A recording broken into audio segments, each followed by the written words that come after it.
Don't stress out if you don't have the app available to you. Go to the website and you can buy the ticket there as well. Hi friend, my name is Sarah and welcome back to my channel. In today's video, I want to share with you how much I spent in Japan. If you have been following for a while, there is this one video on my channel that actually went a little bit viral for me. At the time I'm filming this video, that one video has over 90,000 views. I know it might not be a lot for some of you, but for the size of my channel, that is actually a viral video for my channel. But anyways, a couple of you have commented on the video asking me if I can do a follow-up video talking about how much I actually spend on those attractions that I recommend to skip and do in Japan. Here is that video. Let's just get started with Tokyo. The first couple things that I paid for are for transportation, and that is the bus ride from Narita Airport to Tokyo Station. There are actually so many different options you can do, but to be honest, I was looking for the cheapest option just because I know I'm gonna be spending a ton of money elsewhere. So I only paid $8.72 per person to take that bus from Narita to Tokyo Station.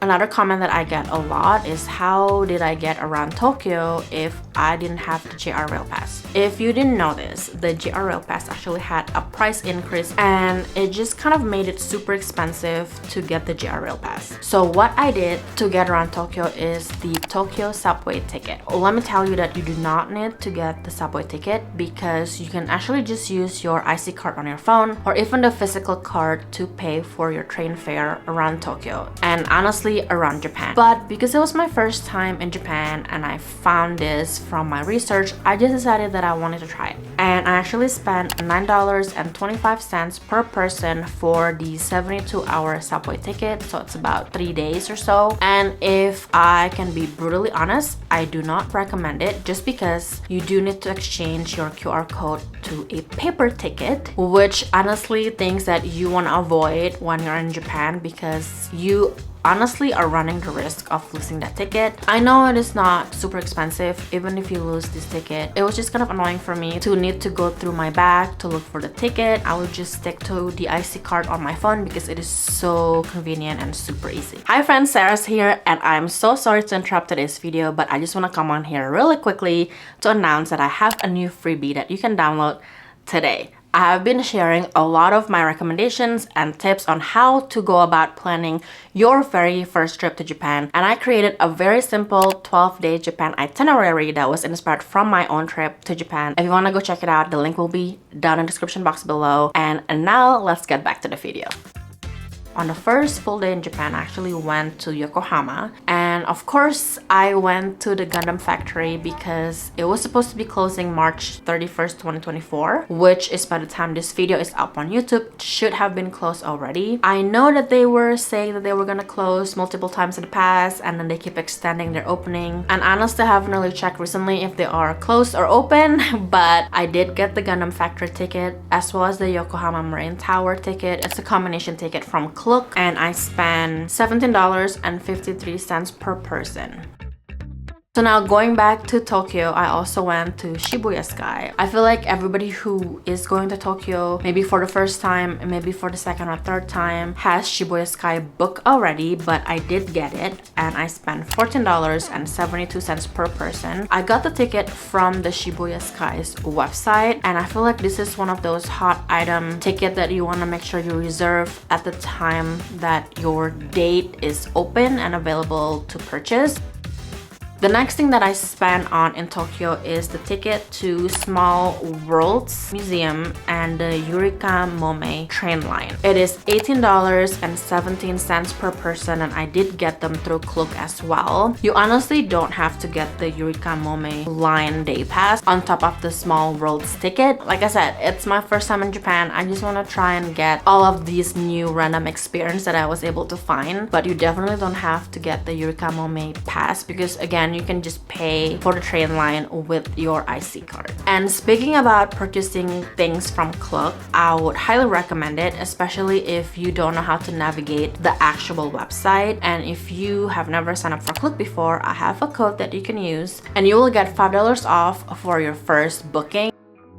The next attraction that I went to in Tokyo is the Art aquarium museum in Ginza. And if you did watch that viral video that I had, you would know that I don't really recommend this attraction because of just the many questionable placement of the fish and stuff like that. It was still a pretty well thought out exhibition in my opinion. It was still pretty interesting and eccentric, but after going there and personally experience it, I wouldn't really recommend it. You can definitely skip it. But if you still want to check it out, it is $14.16 per person, and again, I got the ticket from Klook. A couple more things that I want to mention. In Tokyo, we also went to Meiji Jingu and Yoyogi Park in Harajuku, and obviously it is free. You can just roam around, get lost in there, which is actually what we did. Another day trip that I did from Tokyo is to actually see Mount Fuji up close and personal. I went to the Fuji Yoshida area as well as the Kawaguchiko area. With going to Mount Fuji, there's actually many options. Some people rent a car and actually drive there, and to be honest with you, none of us, me and Ricky, we do not want to drive in Japan. We didn't have like the appropriate international driver's license anyway. You can also take the train. There's express train, there's local trains, but of course we went with the cheapest option, and that is to take the bus. It was really seamless to reserve the ticket. You might want to reserve the ticket in advance because it is assigned seating, and there might not be seats available if you're just gonna go to the bus station and book it right there and then, especially if you want to get there earlier. You want to make sure that you pick the time that you want to and stuff like that. So I just went to highway-buses.jp, and that is how I got my ticket. I spent $29.03 per person round trip. So I get on the bus at the Shinjuku Expressway bus station, and then I got off at the Shimo Yoshida bus station. I have a video actually already up about the 7 best locations to see Mount Fuji, so it's this one right here. Make sure to check it out after you finish this video. But after that, we took the bus from the Kawaguchiko station back to Shinjuku. You don't have to get an exact round trip ticket from the same station that you get off in the Fuji Yoshida area. You can just basically buy 2 one-way ticket, so you have that flexibility of where you want to get on the bus once you spend the day in the Mount Fuji area. Speaking about some of the attractions that you can pay for around the area, I actually did buy the combination ticket of the Mount Fuji ropeway and the boat ride that you can see in that video that I mentioned, and it was $10.66 per person. Unfortunately, this is also another ticket that you cannot buy in advance, so you have to get in line on site and actually buy this ticket. So if you want to check out these 2 attractions, make sure to line up before they close. At the time when I went in November of 2023, the ropeway closed at 2 p.m. and the last boat ride that will depart from the marina is 4:30 p.m. The other attraction that I went to that is actually free to see Mount Fuji is the Fuji Q Highland. It is actually a theme park, probably pretty close to like Six Flags, at the foot of Mount Fuji. So once you get into the park, you can see Mount Fuji in the background. The thing that I love most about it is that it is free to go in, but if you do want to go on the rides, you actually have to pay per ride. A couple things that I also want to mention that are, extra services that we paid for is the Shinkansen from Tokyo Station to the Shin-Kobe Station. It was actually our first time riding the Shinkansen. I have a video on tips to ride the Shinkansen for the very first time. It is this video, so I will leave the link below in the description box. But I did pay $103.11 per person for the one-way ticket from Tokyo Station to Shin-Kobe Station. I did get the ticket from the SmartX app, and I know if you go to Apple Store and you check out this app, the review is really bad. Some people have commented on my videos and on my reels on Instagram that they had a really bad experience with the app. I couldn't remember being frustrated trying to log in and linking my card. I guess a couple tips that I have for you is to link your American Express card. That is the card that worked for me. I think this app is only for US based tourists or travelers. If you don't have the app or the app is not available to you, you can always go to the website. I will leave the link to the website down in the description box below as well, but my light just turned on because it is already close to 5 p.m. Don't stress out if you don't have the app available to you. Go to the website and you can buy the ticket there as well. Last but not least, I want to mention that we did utilize the luggage delivery service. I spent $33.48 to ship my luggage from my Tokyo hotel to my Osaka hotel. A couple of you also have left comments on my videos saying that if you have a really big check-in size luggage, they might not be able to ship it for you. Make sure you check with the hotel concierge and see if they will be able to do it for you. Before moving on to the next thing in the video, I just want to interrupt this video really quickly just to invite you to subscribe to my channel. I think 98% of you who are watching my video is not a subscriber, and I would love it for you to subscribe to my channel so you won't miss any of my future videos about Japan, about cruising, travel hacking, and so much more. I hope to see you on the next one, and now let's get back to the video. Okay, so now we're gonna be moving on to Osaka. I didn't really have a lot of things in Osaka and also Kyoto because we only spent 2 nights in Osaka and 3 nights in Kyoto. I want to mention that we did get the Osaka e-pass for Osaka for 2 days and we spent $22.13 per person. I also got the ticket from Klook. There's actually, I want to say, over 80 attractions, maybe not, maybe 50. I don't remember the exact number, but there are a lot of attractions that are included in the Osaka e-pass. But I was able to do 5 attractions when we were in Osaka for only 2 days, and the $22.13 also include the Osaka Metro pass for 2 days, and that is how I get around Osaka. You can definitely use your IC card or your Suica card on your phone or the physical card to get around Osaka, but because it was included in the Osaka e-pass, I say why not. It's pretty similar to the Tokyo subway ticket. It is a paper ticket, so it is a little bit annoying to have to carry that around and make sure that we don't lose it.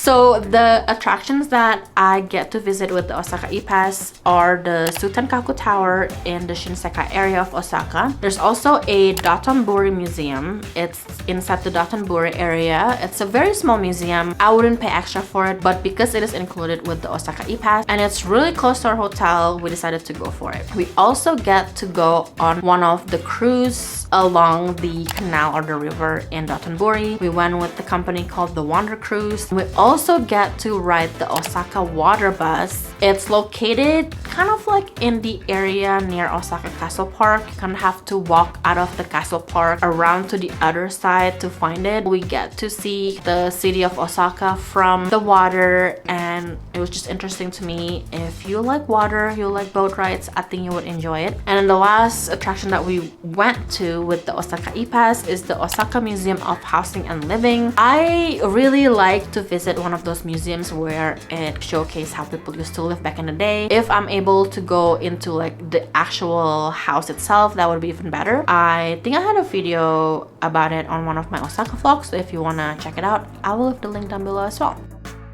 And I mentioned it kind of like earlier as well, but we did go around the Osaka Castle Park. We didn't go inside the castle. There's a long line when we got to the area, so we decided not to go. A couple of you actually commented saying that the Osaka Castle is pretty modernized. They were, I think, rebuilt after the World War II. And even on the inside, it is really modernized because there's elevators, all of the floors are replaced. Obviously, if you want to check it out, you can pay for the ticket and go in. But in my opinion, walking around the Osaka Castle Park is definitely more than enough for me. You can see the castle building from the outside and from the different angle around the park. It was just really cool, and the best thing is that it is free 99. Alright, last but not least, I'm gonna go through Kyoto. So let me start with Kyoto Imperial Palace. We went there on the first day when we arrived in Kyoto. I love it because it is, again, free. I went about 2 hours or so before closing time, and we had enough time to go around the ground. It was just kind of cool to look at the different buildings, the architecture, the design. They might have some audio guide, but we just didn't want to wait for it, and we didn't want to go in groups, so we just went on by ourselves. There's definitely different signs you can read about some of the buildings, so it would just be interesting if you love palaces like I do. The next thing we did in Kyoto is the Nijo Castle Autumn event. This is kind of like an after-hour art exhibition slash installation. We didn't really go to the Nijo Castle during the day when the castle is actually open, which I feel like something that I need to add to my to-do list for the next time we're in Kyoto. But this special event, we got a ticket from Klook. It was $9.83 per person. I think it's just kind of cool to look at the castle from a different point of view. The next thing that I did in Kyoto, and I feel like this was inspired by a TikTok that I watched when I was doing my research, and that is the Maple Tree Tunnel train. The train fare for this Maple Tree Tunnel train is a little bit more than the usual 120 yen for a regular local train ride. I think it would cost me 400 something yen. Honestly, when you convert it to US dollars, it's not as much. I spent $6.26 per person for the round trip train ride ticket. All in all, it's still pretty affordable. You get to see all of this pretty fall color along the right to the last stop. If you go on the train ride a little bit after sunset or before, you definitely get to see a more dramatic color and stuff like that. But I went during the day, probably like 9 or 10 in the morning. Next thing that I went to, and of course I feel like everybody is gonna go here when they are in Kyoto, is Kinkakuji. I think this is what they call the Golden Pavilion because one of the buildings in there is, I don't know if it's actually real gold, but the outside wall is golden, or it's gold.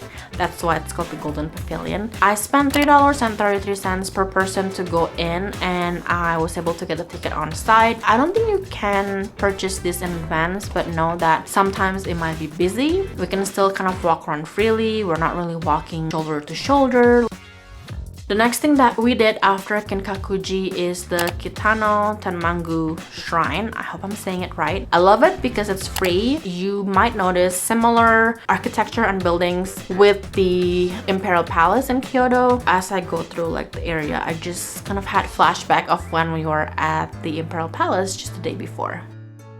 So the next thing that I did that I think is pretty cool, and I think I would highly recommend it, is to get a ticket for the Gion Corner performance. I spent $37.20 per person, and I bought the ticket on the Gion Corner's website. It's a small performance theater where they actually showcase most of the traditional Japanese performing arts. If you were to watch this performance individually, it would take you, I don't know, 2, 3 to maybe 4 hours. But at Gion Corner, they kind of showcase a little bit of most of the art, so you don't have to spend that much time watching them individually. They also give you a program in English, so you are not lost as to what you are seeing on the stage. The next thing that I did in Kyoto is, of course, the Arashiyama Bamboo Forest or Bamboo Grove. It is free to go in. There's no admission whatsoever. But know that it's gonna be really busy if you go on a cloudy day. It's not as pretty in my opinion. Hopefully when you do plan to go to Arashiyama, it's gonna be on a clear and sunny day. So everything is really pretty and the color of the bamboo is really vibrant when in the afternoon at like 2 p.m. or so. And you might have a different experience if you do go earlier in the day. Last but not least, I just want to touch base on the Shinkansen ticket that I bought from Kyoto Station back to Tokyo Station. I spent $92.99 per person, and again, I got it from the SmartX app. Hopefully this video is helpful for you, especially if you are planning your very first trip to Japan.